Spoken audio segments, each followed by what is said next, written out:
This is problem 9-24. On this one, we want to find the stress right here, and I'm going to blow that up because it's so small it's hard to see really what's going on here. So we take that beam, we're looking at a little spot. I'll draw this a square. Is you want to see what the stress is. It's this little sector right here. Now, where that's located, I'll draw this to the center. This is the center of the beam.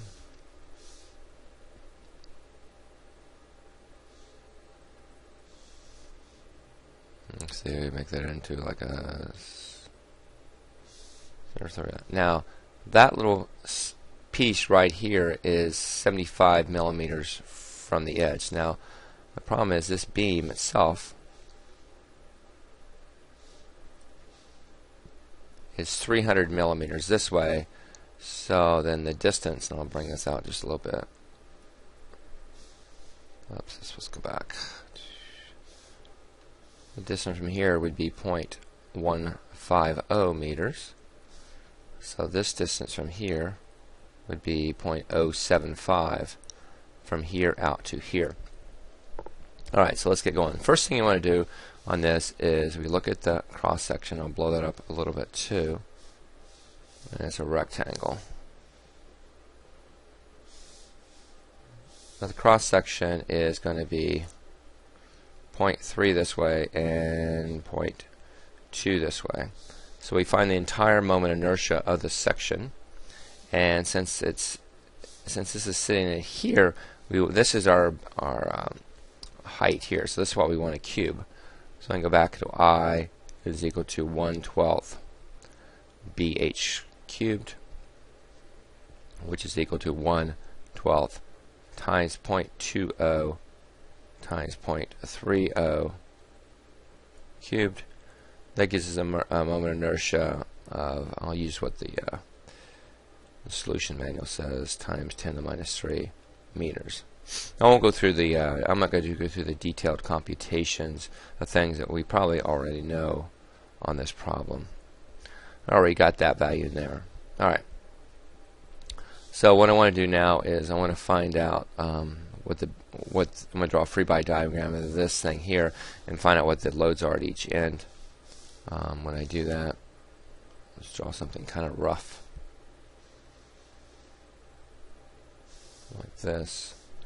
I'll have a force coming through at the end of this part like this. Probably have one come back through this one.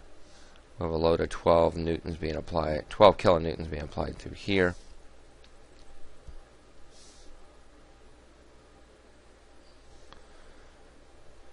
And we know that this distance from here to here would be 3 meters. This distance be 4 meters. We'll let this be point A. Let this be point B. Alright, so we want to find out what the forces are here and here. Again, there's two things you can do. You could either take a moment at B right now and find out what this one is if you prefer, or you can take a moment here, find out what this one is and some forces. I'm going to make my life easy. I'm just going to take a moment right here. Sum the moments at B set equal to 0. On this case, I'll have 12 kilonewtons. I'm just going to make it 12 times 4. That direction is going to go this way, so we'll let that be positive, minus FA times that distance would be 7.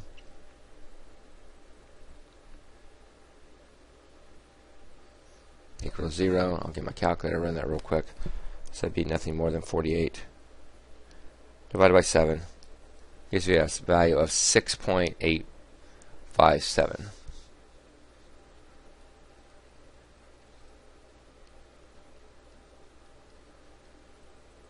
kilonewtons.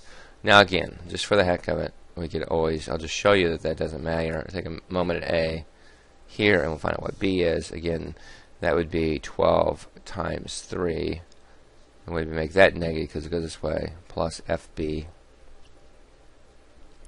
times 7, and 36 divided by 7 gives me 5.14. F of B would equal to 5.14 kilonewtons going up. Again, I should show these the directions these are going. Now on this one, again, if you just sum the forces in the y, set them equal to 0, you get minus 12 coming down. Here, you'd have plus b, which is 5.14. It's 143 roughly. Plus FA would equal to 0, and look what happens. You get the exact same thing. FA would equal to 6.857 kilonewtons going up. So it doesn't matter which approach. This is just a little faster. Alright, now we want to find out what the stress is going to be at A. Now A is 2 meters in from this end. So to make things again easy, just draw yourself a little beam over here and let this distance be 3. And now go ahead and show the force coming up this way. This is the reaction at A. And we said this is 6.857 kilonewtons, and we said this distance be 3. So if I take a moment right here at the center, then the moment, oops, let me go back, I'll make that black. I don't like red to write with.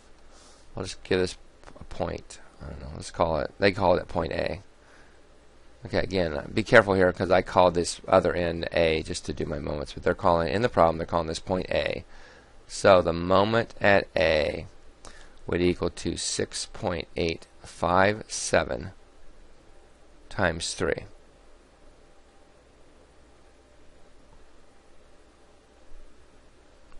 And if I do that, just grab the value here.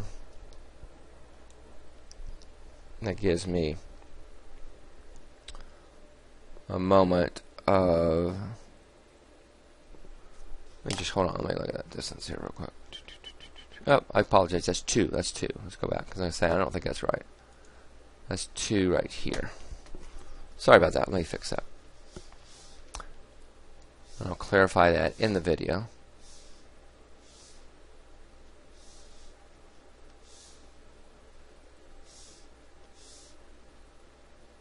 Okay, the reason it's 2, because this point right here is 2 from this end, not 3. The force is 3.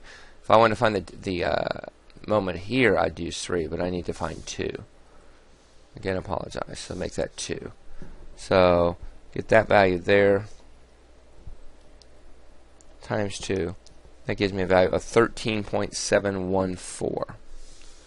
So my moment here would be 13.714. And again, that's kilonewton meters. Now, okay, so let's talk about what's taking place. This is causing it to bend this way here. So, if I looked back at my beam, and let me go grab, I'm going to grab this guy right here. I'm going to grab him and bring this one down. I'll show you what's taking place.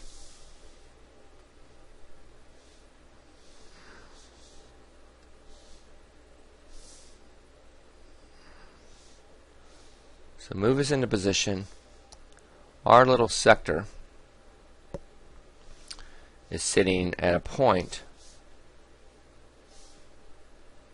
Just draw the line.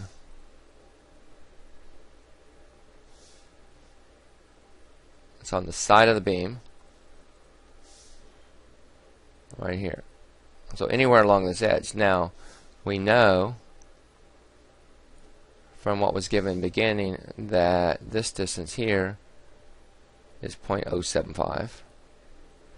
We know the total distance of this beam here is we got it right here, 0.300. That's from here to here. Our center of our beam would again go right through the middle of that. Scroll that down so it looks decent.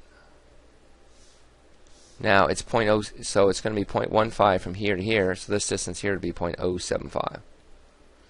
Okay, so if I want to find the stress here, let's think of what's taking place. If I drew the rest of this beam looking right here, and again, and I'm causing it to a moment that's going about this point here, as a result of this force being applied is causing it to go this way.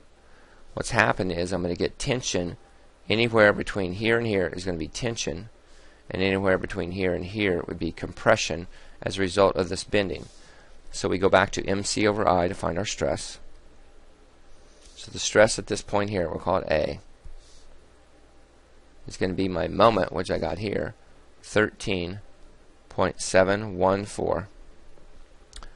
And it's kilonewtons, so we take it times 10 to the third. The C value is going to be distance from the center of the beam to this point here. So that distance is going to be 0.075.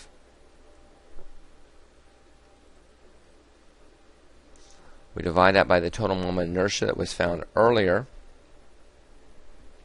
which was 0.45 times 10 to the minus 3. And we run that number, that gives us 2.28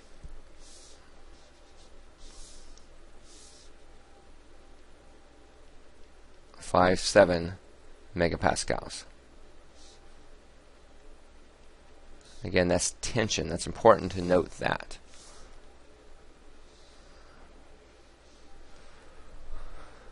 Okay, so now let's find our shear stress. Alright, to find our shear stress, again, are looking for this point here. Our Q value is this area here. This is what we need to find.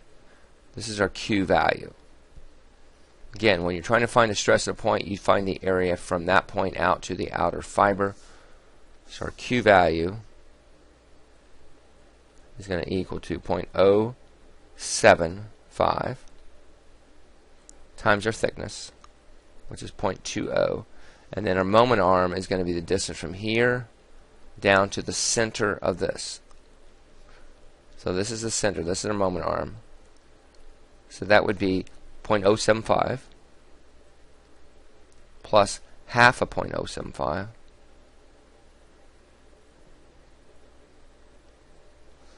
Okay, so that gives a Q value of 1.6875 times 10 to the minus 3. Okay. So now we go back to that shear stress is equal to VQ over IT. Our shear, we look here, if our shear would be whatever this value is pushing up across here. We'll go back to, let's find my picture here. Oh, right here. Let me go ahead and put that force in. I don't know why I left it out when I did. Oh, right here. Right here. So the shear is going to be the 6.857 that's trying to shear across that face.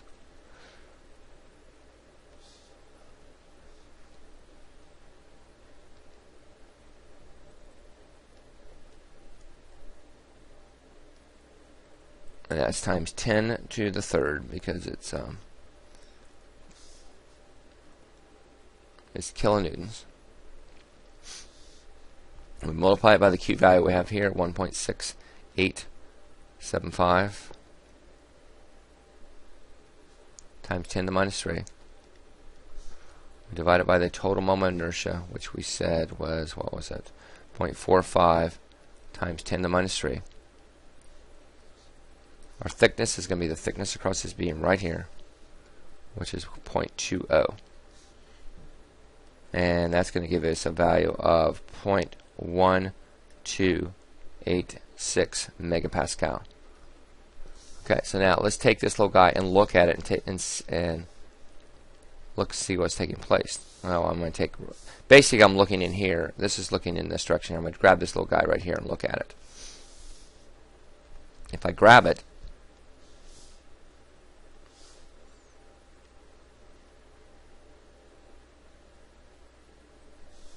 like there, and look at it, it's blowing up this area here. Well, I have this force going up on the left, and on the other side of it I would have the opposite force. So what's taking place is it's being sheared across here. Oops, make the arrows right. It's being sheared across here on this side, and then this would go back this way, and this would go back this way. So that's our shear. So our shear right here on this side would be 0.1286 megapascals. Now that's going, again, clockwise, that's going to be negative here. Now, since we had tension going right here, and that value was 2.2857, and it's in tension, we're going to have to go back this way. And again, that value is going to be 2.2857 megapascals. Okay, we have nothing going on this way, so that's it. I mean, that's what it looks like. All right, so at this point, write down what you have. Your stress in the x direction is 2.2857. In the y direction is 0. Your shear is going to be negative 0.1286. Okay, at this point in time, run it. All you have to do is run it back through these equations, and you get P1, P2, and if I remember right, it's the stress of x plus the stress of y divided by 2 plus or minus a square root of the stress of x, normal at x, minus normal y, divided by 2. We square that, plus our shear xy squared, and we run those values there. You're going to get 2 of those values. You'll get 2.29, and you get again, that's megapascals, 2.29 megapascals, and your other one is going to equal to negative 7.21 kilopascals. Okay, now what you could do is you go back through all these again, and you find the angle first to make sure, and to find the angle you take tangent of 2 theta principal stress is equal to the shear over normal x minus normal y. Let me think what that was, divided by 2. You set that up, and what you're going to do, you're going to get a principal stress of 3.21 degrees. That's negative, I believe. And now you would have to run it back through your orientation to see which the 3.21, whether it's attached with this one or this one. Okay, I'm assuming you can do that. So what you would do in this case is, and then you could orient this if you want to. I'll just talk about it mainly, and I won't really do it. You take it like this. You take what angles you get from when you did this, the 3.21, and then all you're going to do is orient it. And since you got a negative angle here, then you would just take this and you would rotate it 3.21. Then you can apply your principal stresses. And again, you apply the principal stresses by whatever's attached by this. If you went down 3.21, then in this case, I think if you run the values, you'll find that the 2.29 megapascal is associated with the 3.21, so it would go back out. And that's it. So not too hard of a problem. Again, though, things to be careful with. Be careful with the Q value. Remember that the Q value is from this point outward, not inward. All right. Hope this video helped you.